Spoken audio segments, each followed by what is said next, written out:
National conference सरकार ने पहली कैबिनेट बैठक में जम्मू कश्मीर को पूर्ण राज्य का दर्जा बहाल किए जाने का प्रस्ताव पारित किया। मुख्यमंत्री उमर अब्दुल्ला अब जल्द ही प्रधानमंत्री नरेंद्र मोदी से मुलाकात कर दर्जा बहाल करने का आग्रह कर सकते हैं। उमर सरकार ने पहली कैबिनेट बैठक में स्वास्थ्य, शिक्षा और बेरोजगारी जैसे मुद्दों पर ध्यान केंद्रित करने पर जोर दिया। हालांकि इसके बाद सीएम उमर विपक्ष के निशाने पर आ गए हैं।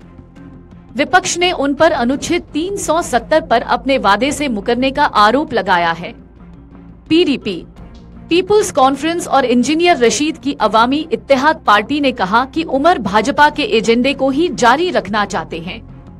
विपक्ष ने नेशनल कॉन्फ्रेंस के घोषणा पत्र के वादे की याद दिलाते हुए कहा कि अनुच्छेद 370-35 से और राज्य का दर्जा बहाल करने का प्रयास करें।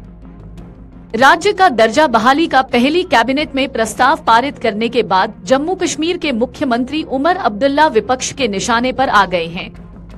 पीडीपी, पीपुल्स कॉन्फ्रेंस, पीसी तथा इंजीनियर रशीद की अवामी इत्तेहाद पार्टी ने इस फैसले पर उन्हें घेरते हुए कहा है कि उमर भाजपा के एजेंडे को ही जारी रखना चाहते हैं। चुनाव में घोषणा पत्र में किए वादे से मुकर रही है। कैबिनेट की पहली बैठक में उमर मंत्रिमंडल ने राज्य बहाली का प्रस्ताव पारित किया था। मुख्यमंत्री इस प्रस्ताव पर प्रधानमंत्री नरेंद्र मोदी से मिलकर उनसे राज्य का दर्जा बहाली का आग्रह कर सकते हैं। उनसे राज्य के लोगों से किए गए वादे को पूरा करने का आग्रह कर सकते हैं। People's Democratic Party, People's Conference और अवामी इत्तेहाद पार्टी सहित विभिन्न राजनीतिक दलों ने इस कदम की निंदा की। उन्होंने चुनावी वादे की याद दिलाते हुए कहा कि अनुच्छेद 370-35 से और राज्य का दर्जा बहाल करने का प्रयास करें। अपने घोषणा पत्र में नेशनल कॉन्फ्रेंस ने वादा किया था कि अंतरिम अवधि में हम जम्मू कश्मीर पुनर्गठन अधिनियम 2019 और केंद्र शासित प्रदेश सरकार के व्यवसाय के लेन देन नियम 2019 को फिर से बनाने का प्रयास करेंगे।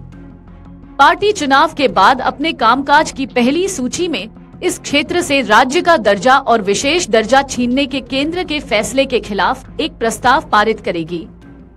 पीडीपी नेता और पार्टी अध्यक्ष महबूबा मुफ्ती की बेटी इर्तिजा मुफ्ती ने पूछा कि क्या यह जम्मू कश्मीर के लिए अच्छा संकेत है, जब पहली कैबिनेट बैठक राज्य का दर्जा बहाल करने के प्रस्ताव के बारे में गोपनीयता में डूबी हुई है, लेकिन जम्मू कश्मीर की विशेष स्थिति को बहाल करने के बारे में कोई बात नहीं है।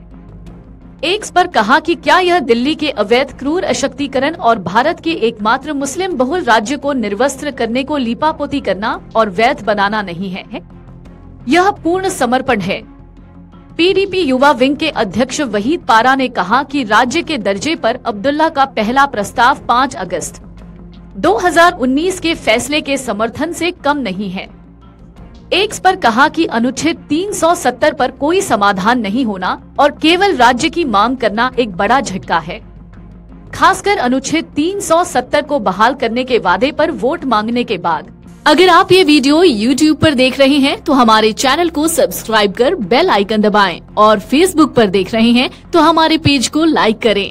8 मिलियन प्लस सब्सक्राइबर, आपके इस भरोसे के लिए बहुत धन्यवाद। अगर आप ये वीडियो YouTube पर देख रहे हैं तो हमारे चैनल को सब्सक्राइब करें और बेल आइकन को दबाना ना भूलें। अगर आप Facebook पर ये वीडियो देख रहे हैं तो हमारे पेज को लाइक करें।